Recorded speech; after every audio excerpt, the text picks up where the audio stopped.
청운하 씨 야담에 오신 걸 환영합니다. 구독, 좋아요 한번 눌러주시면 큰 힘이 됩니다. 그럼 오늘도 재밌는 야담 함께 들어볼까요? 살려주시오. 장군, 내 전 재산을 다 주겠소. 서슬퍼런 칼날 아래 당대 최고의 권력자 윤대감이 벌벌 떨고 있었습니다. 그때 비단신을 신은 한 여인이 윤대감의 덕을 거칠게 들어 올렸습니다.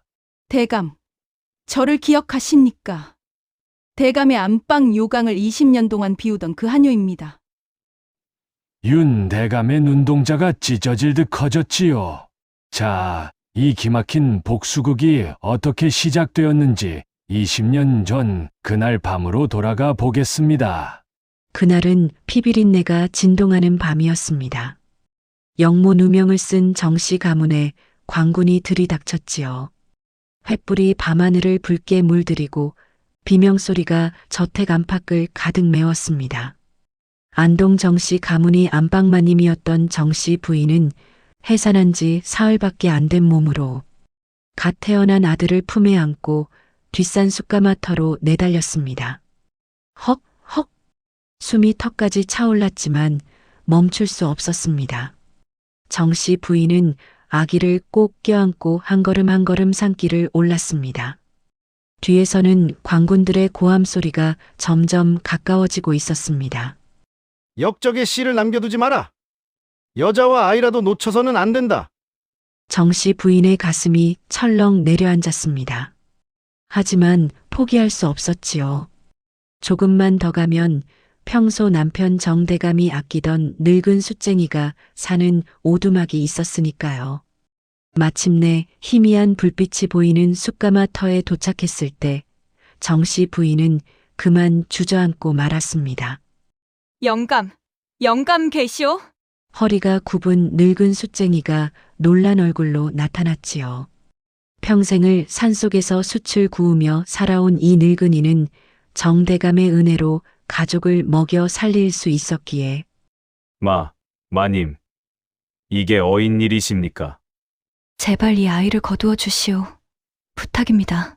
정씨 부인은 떨리는 손으로 아기를 숫쟁이에게 건넸습니다.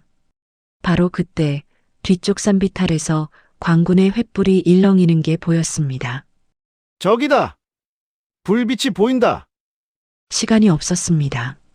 정씨 부인은 아들의 베네 저고리 깃을 펼쳐 자신의 손가락을 깨물었습니다. 그리고 붉은 피로 떨리는 손끝으로 정자를 또박또박 써내려갔지요. 이 아이의 성은 정씨고 아직 이름을 못 지었소이다. 언젠가 이 피글자를 보여주시오. 가시오. 어서. 정씨 부인은 숫쟁이를 떠밀어 오두막 뒤 덤불 속으로 숨겼습니다. 아기의 울음소리가 점점 작아지자 그녀의 가슴이 찢어지는 듯 했지요. 하지만 눈물을 흘릴 시간조차 없었습니다. 광군의 발소리가 코앞까지 다가왔으니까요. 정씨 부인은 반대편 언덕으로 뛰며 목청껏 소리 질렀습니다. 나를 찾느냐? 역적의 아내가 여기 있다. 그녀의 외침이 산속에 울려 퍼졌습니다. 광군들이 일제히 그쪽으로 몰려들었지요. 정씨 부인은 계속해서 소리를 지르며 광군들을 자신에게로 유인했습니다. 아들을 살리기 위해 어미는 스스로 미끼가 되어 죽음을 향해 달려갔습니다. 전현이다. 잡아라. 광군들이 정씨 부인을 포위했습니다. 그녀는 더 이상 도망칠 힘도 남지 않았지요. 무릎이 꺾여 바닥에 주저앉았을 때 광군을 거느린 장수가 칼을 빼어들며 다가왔습니다. 역적의 처, 정씨 부인이로구나. 그렇소. 아이는 어디 있느냐? 정씨 부인은 피 묻은 입술을 깨물었습니다. 절대 말할 수 없었지요. 장교가 칼끝을 그녀의 목에 겨누며 으름장을 놓았습니다. 끝까지 입을 열지 않겠다는 게냐? 좋아! 그럼 관비로 끌고 가 혹독한 고초를 겪게 해주마. 정씨 부인은 포박당한 채 질질 끌려갔습니다. 그녀가 끌려가는 내내 덤불 속에 숨은 숫쟁이는 아기를 꼭 안고 숨죽여 지켜보고 있었습니다.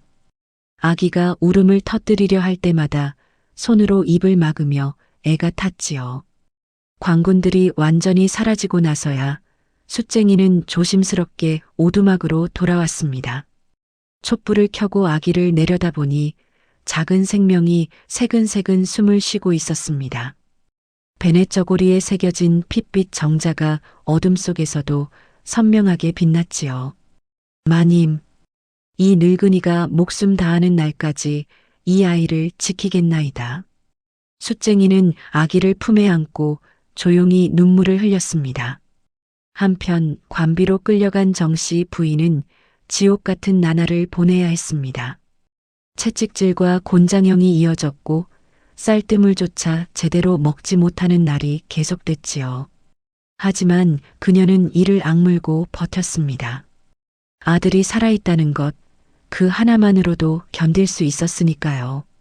석 달이 지난 어느 날 정씨 부인은 기회를 엿보다 탈출에 성공했습니다. 밤중에 관아 뒷담을 넘어 어둠 속으로 사라진 것이지요. 하지만 도망친 관비가 버젓이 돌아다닐 수는 없는 노릇이었습니다. 정씨 부인은 얼굴에 숯검정을 칠하고 일부러 다리를 저는 척하며 허름한 행색을 했습니다. 그리고 가장 대담한 선택을 했지요. 바로 남편을 죽인 원수 윤대감의 저택으로 향한 것입니다. 제일 천하고 더러운 일을 할 사람이 필요하다네. 집사가 코를 막으며 가리킨 곳은 요강을 씻는 수도가였습니다. 정씨 부인은 고개를 조아리며 그 일을 맡았습니다. 한때 수십 명의 하인을 부리던 마님이 원수의 배설물을 받아내는 처지가 된 것입니다. 고맙습니다, 나리. 밥만 주시면 무슨 일이든 하겠습니다. 윤대감은 바로 정씨 가문을 역적으로 몰아넣은 장본인이었습니다. 탐욕스럽고 잔인한 성품으로 정대감의 재산과 권력을 탐내 역모를 꾸며 그를 제거한 자였지요. 이제 정씨 부인은 원수의 집에서 가장 천한 일을 하며 때를 기다리기 시작했습니다.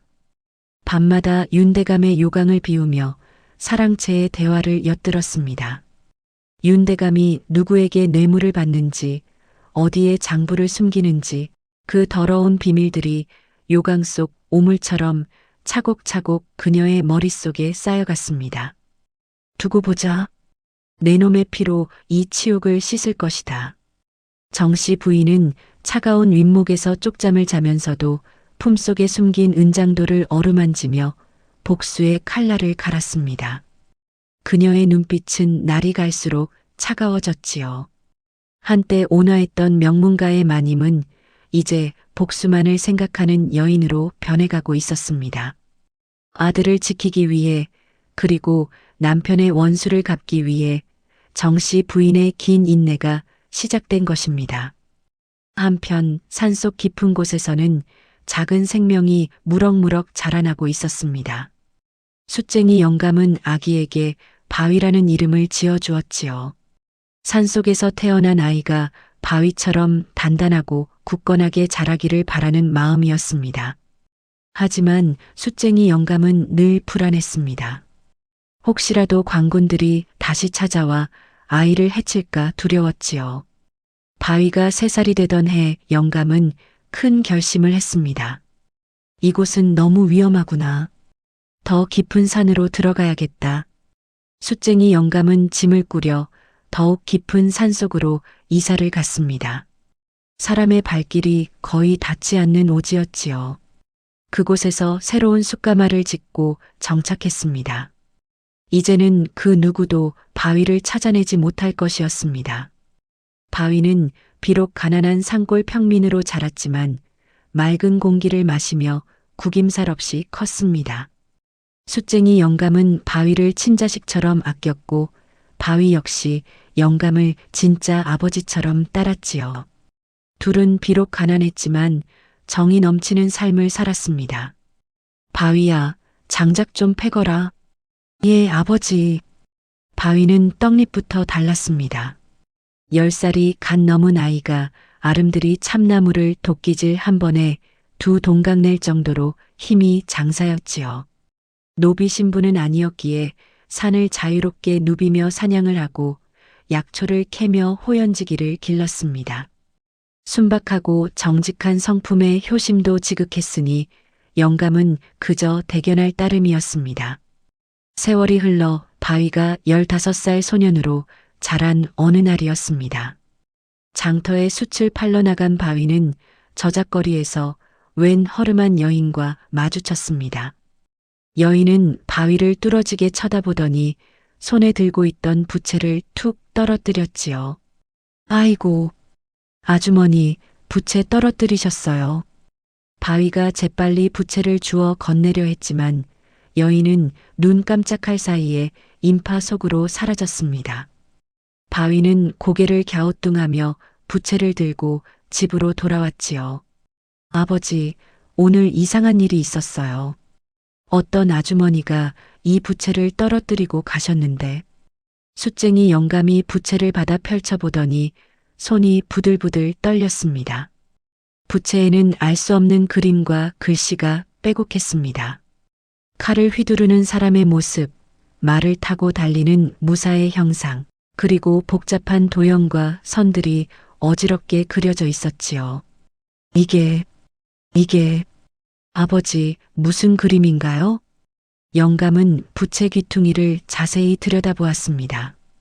거기에는 희미하게 남아있는 붉은 글씨가 있었지요. 이건 피로 쓴 글자로구나. 피로요? 정자다. 정씨 성을 가진 누군가가 남긴 것이로구나. 영감의 얼굴이 창백하게 질렸습니다. 그는 황급히 뒷곁으로 가서 낡은 보따리를 꺼냈습니다.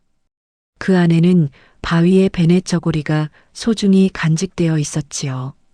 영감이 베넷 저고리를 펼치자 거기에도 똑같이 핏빛으로 쓴 정자가 새겨져 있었습니다. 바위야. 예, 아버지. 사실은 내가 알아야 할 것이 있구나. 영감은 떨리는 목소리로 15년 전 그날 밤의 이야기를 들려주었습니다. 광군에게 쫓기던 정씨 부인이 갓난아기를 맡기고 떠난 일, 베넷 저고리에 새긴 핏글씨, 그리고 위험을 피해 깊은 산으로 이사온 이유까지 모두 털어놓았지요. 그러니까 저는 정씨 가문의 자손이란 말씀이신가요? 그렇단다. 내 진짜 어머니께서 목숨 걸고 너를 지켜내신 거야. 바위의 눈에서 눈물이 주르르 흘러내렸습니다. 자신에게 그런 사연이 있었다니 믿기지 않았지요. 그리고 오늘 부채를 떨어뜨린 여인이 혹시 자신의 친어머니가 아니었을까 하는 생각이 들었습니다. 그 여인이 어머니였을까요? 그럴 것이다. 이 부채는 분명 내 어머니가 일부러 남기신 것이로구나. 영감은 부채를 다시 자세히 살펴보았습니다. 무예에는 문외한이었지만 이것이 예사 물건이 아니라는 것만은 알 수 있었습니다. 바위야, 마을 서당 훈장님을 찾아가 보거라. 훈장님이라면 이 부채의 비밀을 풀어주실 것이다. 다음 날 바위는 부채를 들고 서당으로 향했습니다. 훈장님은 부채를 보더니 깜짝 놀랐지요. 이건 병법서와 무예 초식이 담긴 비급이로구나. 비급이요? 그렇다네. 여기 그려진 그림들은 모두 고도의 무예 초식이고 이 글씨들은 병법의 정수를 담고 있어. 훈장님의 설명을 듣고 바위는 가슴이 뛰었습니다. 어머니가 자신에게 이런 귀한 비급을 남겨주신 것입니다. 훈장님, 제게 글을 가르쳐 주십시오. 15에 글을 시작하기는 늦었지만 내 각오가 그렇다면 가르쳐 주마. 그날부터 바위는 낮에는 숯을 굽고 밤에는 촛불을 켜고 글 공부에 매진했습니다. 천자문부터 시작해 사서삼경까지 늦게 시작한 만큼 더욱 열심히 배웠지요.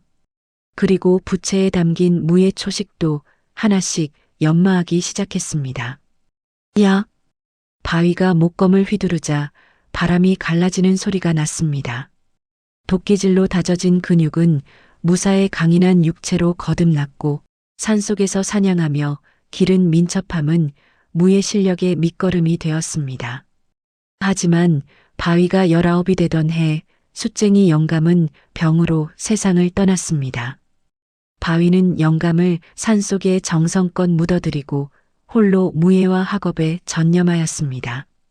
세월이 흘러 바위가 20살이 되던 해였습니다. 훈장님이 기쁜 소식을 가지고 왔지요. 바위야, 한양에서 무가 시험이 열린다는구나. 무가 시험이요? 그렇다네. 내 실력이라면 충분히 급제할 수 있을 것이야. 바위는 부채를 꺼내 들고 오래도록 들여다보았습니다.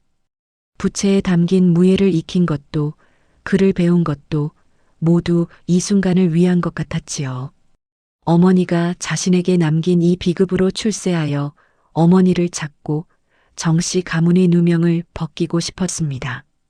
바위는 영감의 무덤 앞에 큰 절을 올렸습니다.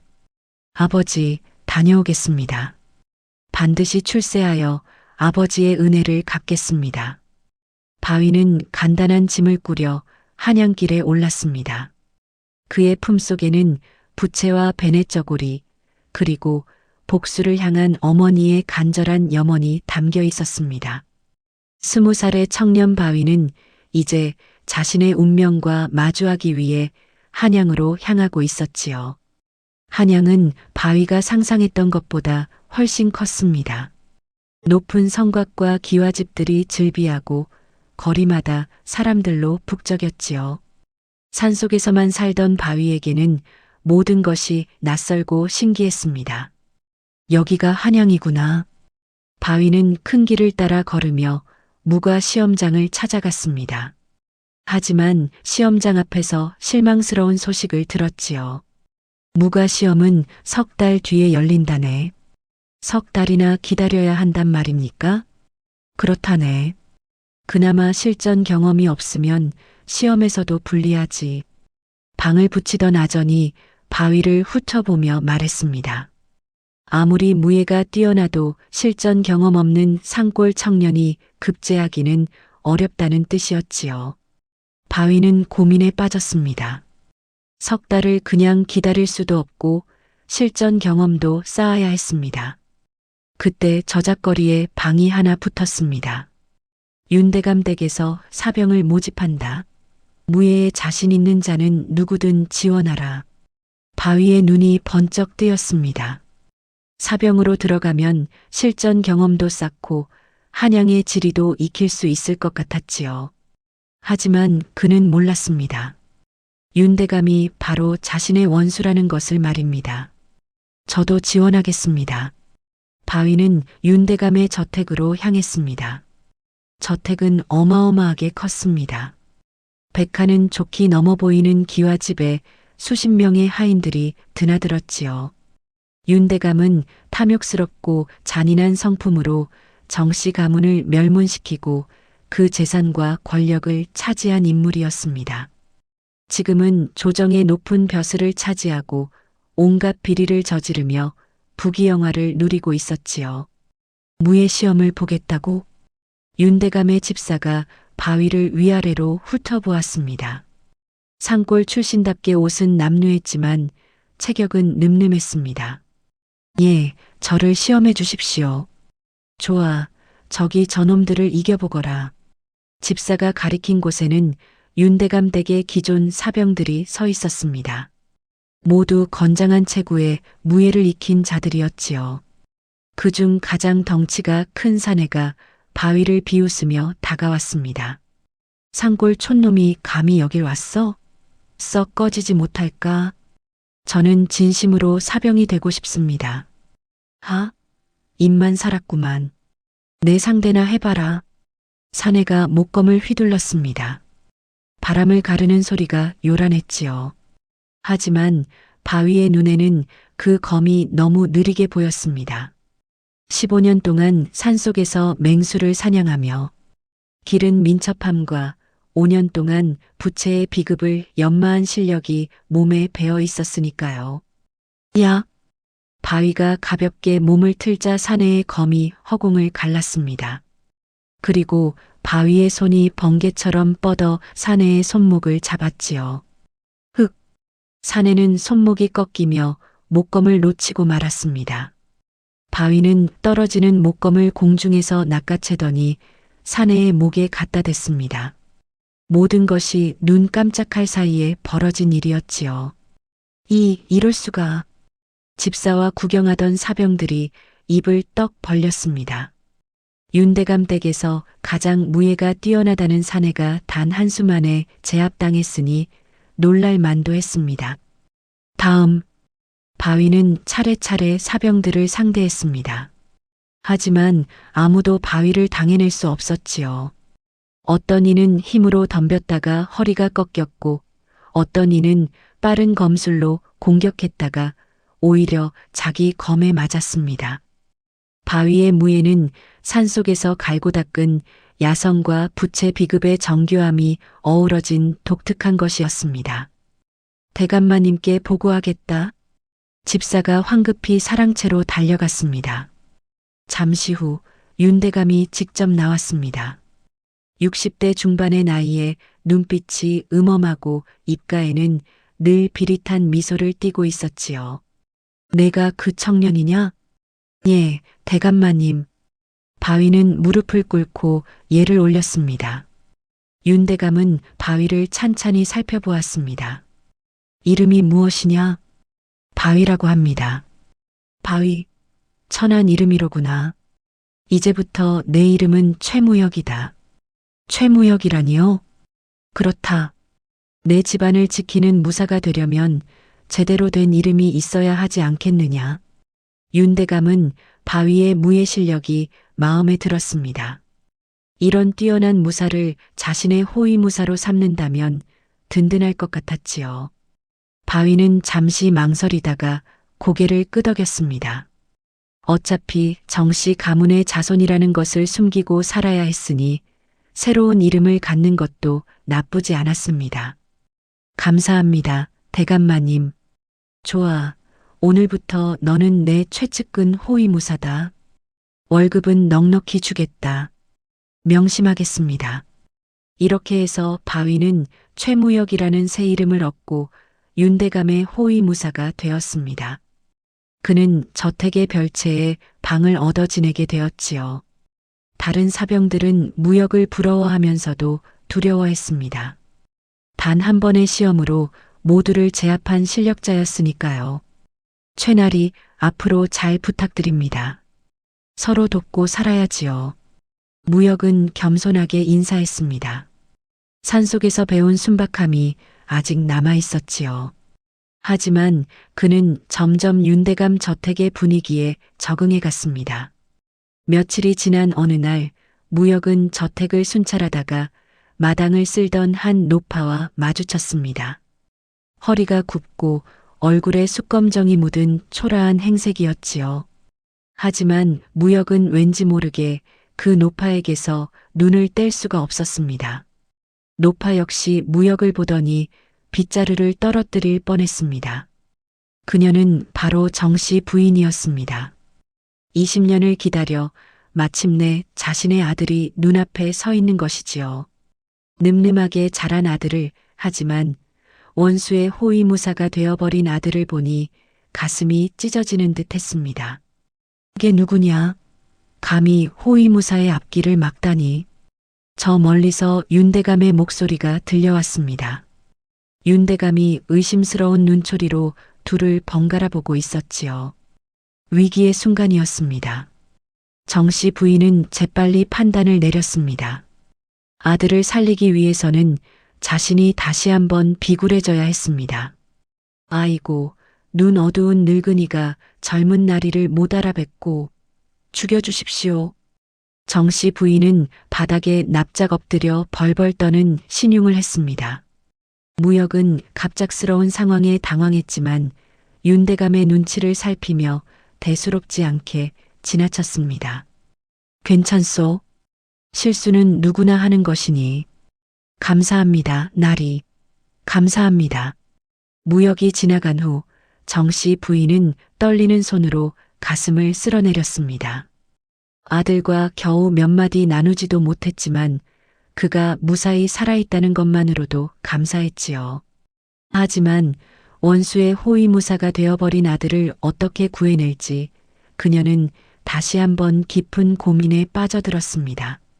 한편 무역은 자신의 방으로 돌아와 이상한 기분을 떨쳐낼 수 없었습니다. 그 노파의 눈빛이 자꾸만 떠올랐지요. 슬픔과 그리움 그리고 간절함이 담긴 그 눈빛을 무역은 어디선가 본 것 같았습니다. 이상하다. 왜 자꾸 생각이 날까? 무역은 품속에서 부채를 꺼내 들었습니다. 어머니가 남긴 부채를 보면 마음이 안정되곤 했지요. 하지만 오늘은 부채를 봐도 마음이 편치 않았습니다. 어머니는 지금 어디에서 무엇을 하고 계실까? 무역은 창밖을 바라보며 깊은 생각에 잠겼습니다. 무역이 윤대감의 호위무사로 일한 지 석 달이 흘렀습니다. 그동안 무역은 성실하게 임무를 수행하며 윤대감의 신임을 얻어갔지요. 저택을 지키고 윤대감이 외출할 때 호위하며 때로는 귀찮은 빚쟁이들을 쫓아내는 일까지 도맡았습니다. 최무역, 내 덕분에 마음이 편하구나. 과찬이십니다, 대감마님. 윤대감은 무역의 충성스러운 모습에 흡족해했습니다. 이제는 중요한 문서를 보관하는 서재 앞도 무역에게 지키게 할 정도였지요. 하지만 윤대감은 몰랐습니다. 자신이 가장 신임하는 호위무사가 바로 자신이 멸문시킨 정씨 가문의 자손이라는 것을 말입니다. 한편 정씨 부인은 20년 동안 요강을 비우며 윤대감의 모든 비밀을 캐내고 있었습니다. 그녀는 매일 밤 윤대감의 사랑채를 청소하며 귀를 쫑긋 세웠지요. 그러던 어느 날 결정적인 정보를 손에 넣었습니다. 대감마님, 비밀 금고의 열쇠를 어디에 두셨사옵니까? 서재 바닥 3번째 줄, 동쪽에서 4번째 나무판 아래다. 절대 남에게 말하지 말라. 신복 집사와의 대화였습니다. 정씨 부인은 어둠 속에서 몸을 숨기고 모든 내용을 듣고 있었지요. 가슴이 두근거렸습니다. 드디어 윤대감의 비밀을 밝혀낼 단서를 찾은 것입니다. 하지만 어떻게 아들에게 이 사실을 알릴까? 정씨 부인은 고민에 빠졌습니다. 직접 말을 걸 수는 없었습니다. 윤대감이 의심할 것이고 자칫 아들까지 위험에 빠뜨릴 수 있었지요. 그녀는 다시 한번 부채를 이용하기로 했습니다. 며칠 후 무역이 자신의 방으로 돌아왔을 때 문틈 사이로 하얀 부채 하나가 밀려 들어와 있었습니다. 이건 또 부채? 무역은 부채를 집어들었습니다. 고급 비단으로 만든 부채에는 붉은 매화꽃이 흐드러지게 피어 있었지요. 그런데 뭔가 이상했습니다. 매화꽃의 배치가 묘했습니다.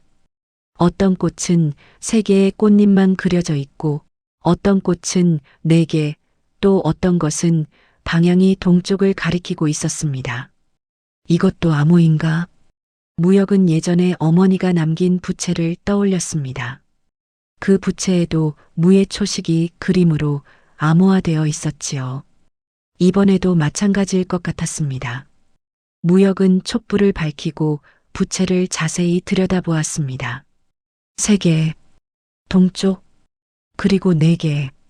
매화꽃잎의 개수가 숫자를 뜻하는 것 같았습니다. 그리고 꽃이 향한 방향은 동서남북을 가리키는 것 같았지요. 무역은 종이에 그림을 그리며 암호를 풀어나갔습니다. 3번째 줄, 동쪽에서 4번째. 암호를 해독하자 무역의 눈이 번쩍 뜨였습니다.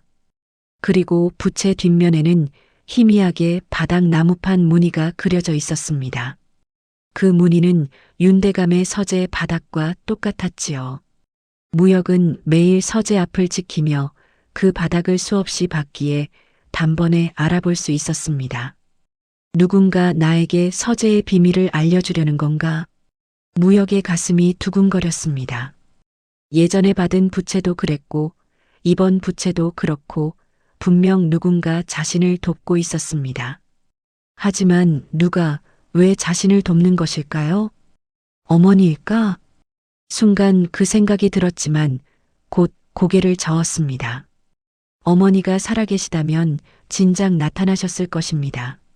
하지만 암호를 보낸 이가 누구든 분명 중요한 이유가 있을 것이었지요.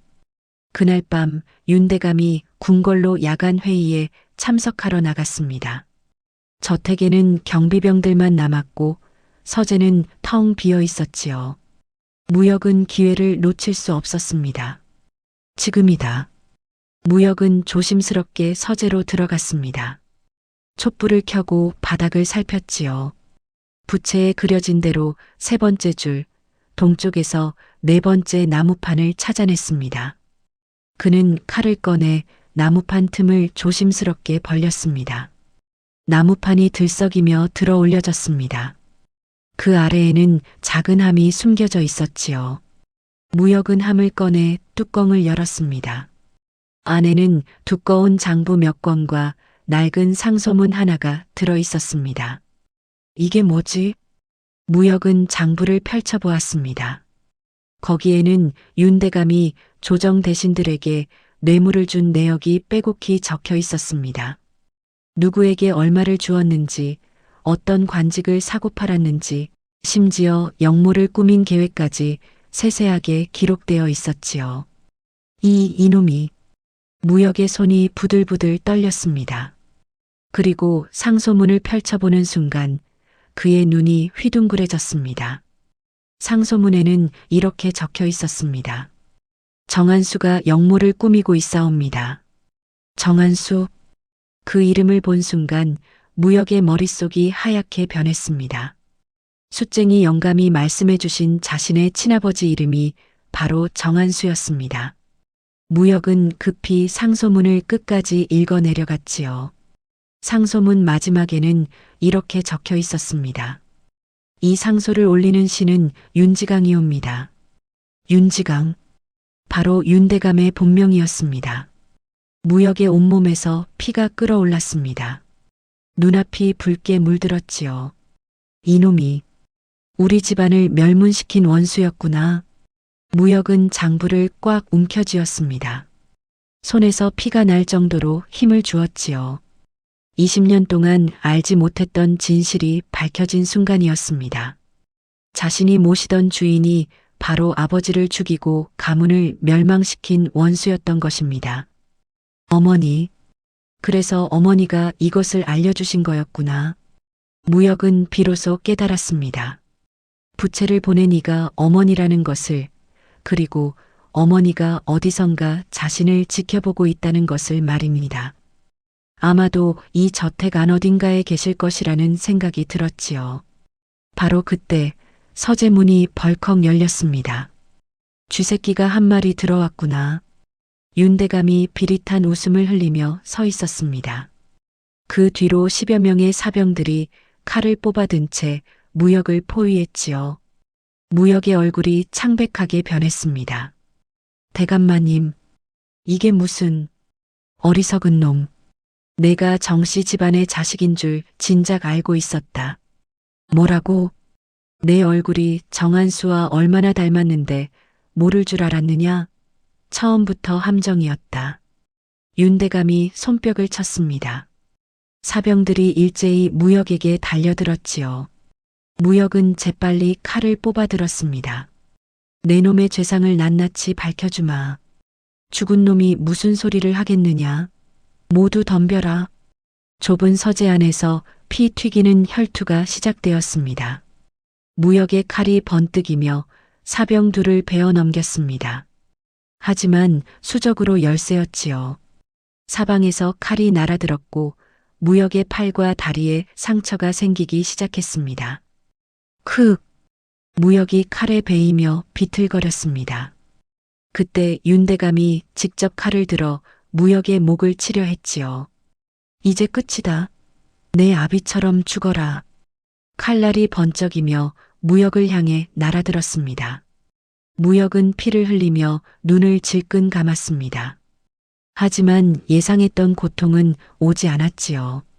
대신 누군가의 비명소리가 들렸습니다. 안 된다. 안 된다. 비명과 함께 누군가 윤대감의 팔을 낚아챘습니다.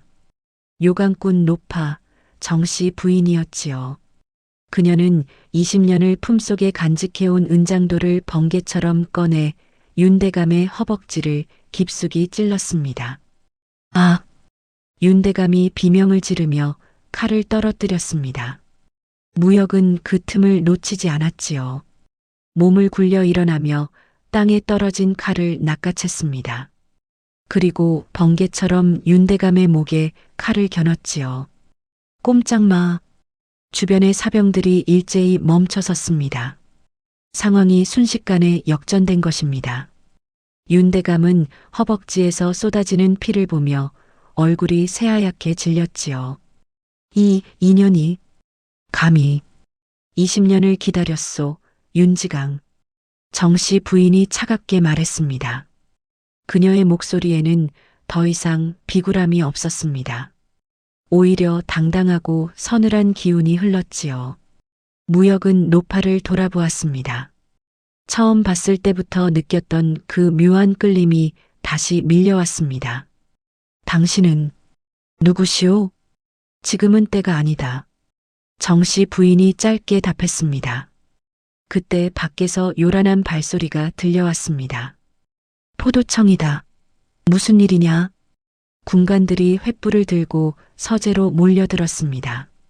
정씨 부인이 윤대감이 돌아오는 걸 보고 아들의 위험을 감지하여 포도청에 신고를 했던 것이지요. 무역은 재빨리 판단을 내렸습니다.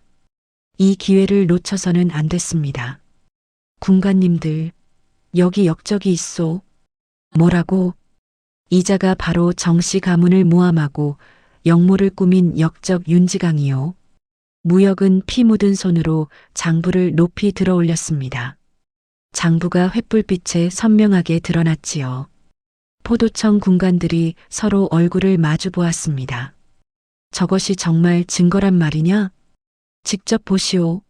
조정 대신들에게 뇌물을 준 내역과 정씨 가문을 모함한 가짜 상소문이 모두 들어있소. 군관 중 하나가 다가와 장부를 받아들었습니다. 촛불을 가까이 대고 펼쳐보더니 얼굴이 굳어졌지요. 이런, 이것이 사실이라면 거짓말이다. 저놈이 조작한 것이다. 윤대감이 소리쳤습니다. 하지만 허벅지에서 흐르는 피 때문에 목소리에 힘이 없었지요. 그때 정씨 부인이 앞으로 나섰습니다. 조작이 아니오. 나는 20년 동안 이 집에서 요강을 비우며 모든 것을 지켜봤소. 내가 뭔데? 나는 정씨 가문의 안방마님이었소. 윤지강, 내 놈이 내 남편을 죽이고 가문을 멸문시킨 그날을 절대 잊지 않았다. 정씨 부인의 목소리가 서재를 울렸습니다. 군관들이 놀라 그녀를 쳐다보았지요. 숯검정으로 범벅이 된 얼굴이었지만 그 눈빛만큼은 고귀한 양반과 부인의 것이었습니다. 정씨 가문의 마님이라니. 그렇소. 나는 아들을 살리기 위해 스스로 미끼가 되어 관비로 끌려갔고 탈출한 후 이 저택에 숨어들어 복수를 준비했소. 정씨 부인은 품속에서 낡은 천조각을 꺼냈습니다. 거기에는 윤대감이 받은 뇌물 목록과 미래 날짜들이 빼곡히 적혀 있었지요. 20년 동안 하나하나 기록했소. 이 모든 것이 증거요. 군관들은 입을 다물지 못했습니다. 한 여인이 20년 동안 원수의 집에서 요강을 비우며 복수를 준비했다는 사실이 믿기지 않았지요. 무역 역시 정씨 부인을 멍하니 바라보았습니다. 가슴속 깊은 곳에서 무언가 치밀어 올랐습니다. 윤지강, 내 놈은 체포한다. 포도청 군관들이 윤대감을 포박했습니다. 윤대감은 발버둥 쳤지만 이미 허벅지 부상으로 힘이 빠진 상태였지요. 이놈들, 내가 누군지 아느냐? 내 목을 치면 너희도 무사하지 못할 것이다. 입 닥쳐.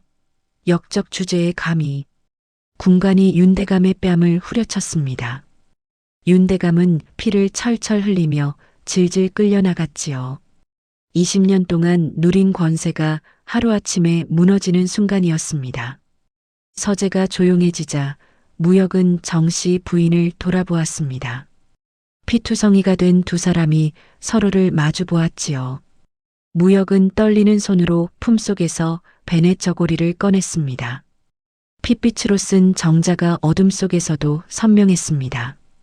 혹시 이것을 정씨 부인의 눈에서 눈물이 주르르 흘러내렸습니다. 하지만 그녀는 고개를 돌렸지요. 아직은 때가 아니다. 무슨 말씀이십니까? 윤지강의 죄를 완전히 밝히고 정씨 가문의 누명을 벗긴 후에 그때 다시 만나자꾸나. 정씨 부인은 그 말을 남기고 황급히 서재를 빠져나갔습니다. 무역은 그녀를 부르려 했지만 몸에 난 상처 때문에 주저앉고 말았지요. 피가 너무 많이 흘렀습니다. 꼭 다시 뵙겠습니다. 무역은 베넷 저고리를 가슴에 꼭 안고 눈을 감았습니다. 20년 만에 어머니를 만난 것 같았지만 아직 확신할 수는 없었지요. 하지만 가슴속 깊은 곳에서는 이미 알고 있었습니다. 저 여인이 바로 자신의 어머니라는 것을 말입니다. 사흘 후 포도청에서 윤대감에 대한 신문이 시작되었습니다. 조정의 대신들과 포도대장이 모두 참석한 엄중한 자리였지요. 무역은 상처를 치료하고 증인으로 출석했습니다. 윤지강, 내 죄를 낱낱이 밝혀라. 포도대장이 호통을 쳤습니다. 하지만 윤대감은 끝까지 발뺌했지요. 억울하옵니다. 저자는 제 호위무사였다가 배신한 역적이옵니다. 거짓말 마시오. 무역이 앞으로 나서며 장부를 내밀었습니다. 여기 윤지강이 조정 대신들에게 뇌물을 바친 기록이 있소. 이조 판서에게 은 1000냥, 병조 판서에게 금 100냥, 그리고 무역이 하나하나 읽어내려가자 자리에 앉은 대신들의 얼굴이 창백하게 변했습니다. 자신들의 이름이 거명되었기 때문이지요. 그뿐이 아니오. 여기 정한수 대감을 역적으로 모함한 가짜 상소문 원본도 있어. 무역은 낡은 상소문을 펼쳐 보였습니다. 상소문에는 정한수가 역모를 꾸민다는 거짓 내용이 적혀 있었고 마지막에는 윤지강의 도장이 선명하게 찍혀 있었지요. 이것은 정씨 가문은 역적이 아니었소. 윤지강이 재산과 권력을 탐내 꾸며낸 모함이었소. 무역의 목소리가 떨렸습니다. 20년 동안 역적의 자식으로 숨어 살아야 했던 한이 북받쳐 올랐지요. 포도대장이 상소문을 받아 자세히 살펴보았습니다.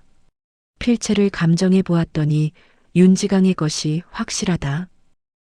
거짓이오. 누군가 조작한 것이오. 윤대감이 발버둥 쳤습니다. 그때 뒤편문이 열리며 한 여인이 들어왔습니다. 정씨 부인이었지요. 이제 그녀는 숯검정을 씻어내고 단정한 한복을 입고 있었습니다. 비록 낡은 옷이었지만 고귀한 기품은 숨길 수 없었습니다. 제가 증언하겠습니다. 당신은 누구시오? 정한수의 아내 정씨 부인이옵니다. 자리가 술렁거렸습니다. 20년 전 멸문당한 정씨 가문이 안방마님이 살아있었다니 모두가 놀랄 수밖에 없었지요. 저는 20년 동안 윤지강의 집에서 요강을 비우며 그의 죄상을 지켜봤습니다. 정씨 부인은 품속에서 1000조각들을 꺼냈습니다. 거기에는 윤대감이 밤마다 나눈 대화들, 뇌물을 주고받은 날짜와 장소, 그리고 정씨 가문을 모함하기로 공모한 대신들의 이름까지 빼곡히 적혀 있었지요. 이것이 모두 증거입니다. 20년 동안 하나도 빠짐없이 기록했습니다. 포도대장이 1000조각들을 살펴보며 고개를 끄덕였습니다. 날짜와 내용이 장부의 기록과 정확히 일치했지요. 윤지강, 이제 더 이상 변명할 수 없을 것이다. 저 여자의 말을 어찌 믿으시오? 천한 하녀 따위가 천한 하녀라 했느냐? 정씨 부인이 차갑게 웃었습니다. 내가 나를 천하게 만들었지. 내 남편을 죽이고 갓난아기를 빼앗으려 하고 우리 집안을 멸문시킨 것이 누구냐? 그것은 20년 동안 내 요강을 비우며 이 순간을 기다렸다. 이제 내 죗값을 치를 때가 왔다. 윤대감은 더 이상 말을 잇지 못했습니다. 모든 증거가 명백했고 증인도 확실했지요. 포도대장이 곤장을 내리쳤습니다. 윤지강은 정씨 가문을 모함하고 조정 대신들을 매수한 역적이다. 즉시 투옥하고 형을 기다리게 하라. 아니요, 아니요. 윤대감이 끌려나가며 비명을 질렀지만 아무도 그를 동정하지 않았습니다. 20년 동안 저지른 죄악이 너무나 컸으니까요. 신문이 끝난 후 무역과 정씨 부인은 포도청 마당에서 마주 섰습니다. 두 사람 모두 할 말이 많았지만 선뜻 입을 열지 못했지요. 고맙소. 무역이 먼저 입을 열었습니다. 부채를 보내주신 분이 당신이시지요? 그렇다. 처음 것도 두 번째 것도 모두 내가 보냈다. 내가 무예를 익히고 진실을 찾아내길 바라며 무역은 떨리는 손으로 품속에서 베네 저고리를 꺼냈습니다. 정씨 부인의 눈에서 눈물이 흘렀지요. 이것은 20년 전 내가 내 베네 저고리에 새긴 핏글씨다. 그럼 정말 아직은 아니다. 정씨 부인이 고개를 저었습니다. 정씨 가문의 복권이 정식으로 선포되어야 한다. 그때까지는 참아야 한다. 무역은 고개를 끄덕였습니다. 어머니의 뜻을 따르고 싶었지요. 비록 가슴은 터질 듯 했지만 조금만 더 기다리면 되었습니다. 며칠 후 조정에서 정씨 가문 복권이 공식 선포되었습니다. 임금께서 직접 조서를 내리셨지요. 정한수는 역적이 아니었다. 윤지강의 간악한 모함으로 억울하게 죽었으니 이제 그 누명을 벗기고 가문을 복권한다. 조서가 온 한양에 방으로 붙었습니다. 정씨 가문의 억울함이 풀린 것입니다. 그리고 윤대감은 영모죄로 사형이 언도되었지요. 20년 만에 정이었습니다. 형 집행일이 다가왔습니다. 윤대감은 죄인의 옷을 입고 형장으로 끌려 나왔지요. 한때 조정을 주무르던 권력자가 이제는 초라한 역적의 모습으로 서 있었습니다. 윤지강, 마지막으로 할 말이 있느냐? 형리가 물었습니다. 윤대감은 구경 나온 백성들을 둘러보았지요. 그 속에는 무역과 정씨 부인도 서 있었습니다. 윤대감의 눈이 그들을 향했고 순간 도끼 어린 표정을 지었습니다. 후회는 없다. 다만 너희 모자를 완전히 없애지 못한 것이 아쉬울 따름이다. 이 몹쓸 놈. 백성들이 야유를 보냈습니다. 끝까지 뉘우치지 않는 윤대감에게 썩은 배추와 돌멩이가 날아들었지요. 집행하라. 형리의 칼이 번쩍이며 윤대감의 목을 쳤습니다. 20년 동안 악행을 저지른 역적이 마침내 형장의 이슬로 사라진 것입니다. 정씨 부인은 그 모습을 끝까지 지켜보았지요. 눈물 한 방울 흘리지 않았습니다. 다만 가슴속 깊이 담아두었던 한이 비로소 풀리는 것을 느꼈습니다. 여보, 이제 편히 쉬십시오. 정씨 부인은 하늘을 올려다보며 죽은 남편에게 속삭였습니다. 무역도 그녀의 곁에 서서 고개를 숙였지요. 아버지의 얼굴은 모르지만 이제 그 원한이 풀렸다는 것만은 알 수 있었습니다. 며칠 후 무가 시험이 열렸습니다. 무역은 시험장에 나가 자신의 무예를 펼쳤지요. 활쏘기에서는 백발백중, 말타기에서는 누구보다 빨랐고 무예 겨루기에서는 상대를 단 3수 만에 제압했습니다. 저 청년은 누구냐? 윤지강의 죄를 밝혀낸 최무역이라 하옵니다. 시험관들이 감탄했습니다. 무역의 무예는 단순히 힘만 센 것이 아니라 정교함과 지혜가 어우러진 것이었지요. 장원이다. 최무역을 장원으로 뽑는다. 시험관의 선포가 떨어지자 구경꾼들이 환호했습니다. 20살의 청년이 무가 장원을 차지한 것입니다. 무역은 장원급제 홍패를 받아들고 깊은 절을 올렸지요.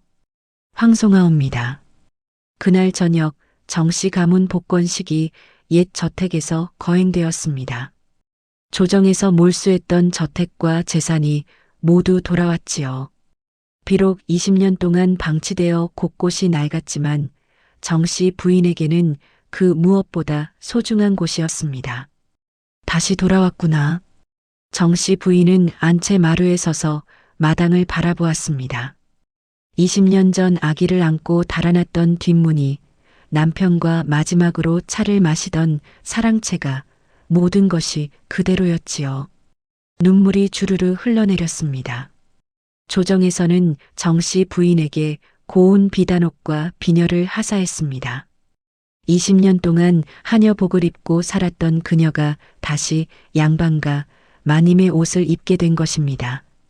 시녀들이 정성껏 그녀를 단장시켰지요. 마님, 정말 아름다우십니다. 고맙구나. 정씨 부인은 거울을 보았습니다. 거기에는 20년 전 그 온화하고 고귀한 마님의 모습이 어렴풋이 남아 있었지요. 비록 세월의 흔적이 역력했지만 눈빛만큼은 여전히 강인했습니다. 해가 질 무렵 복권식이 시작되었습니다.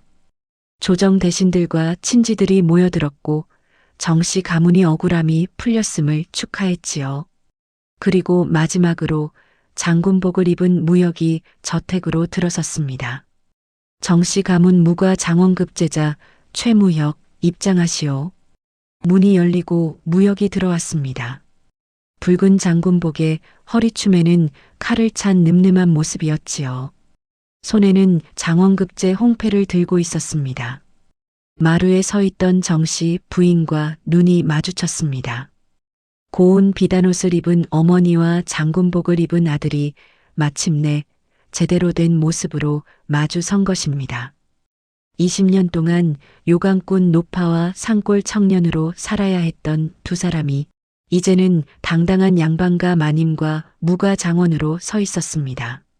무역은 천천히 앞으로 걸어나갔습니다.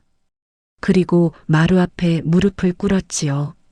떨리는 손으로 품속에서 베네 저고리를 꺼냈습니다.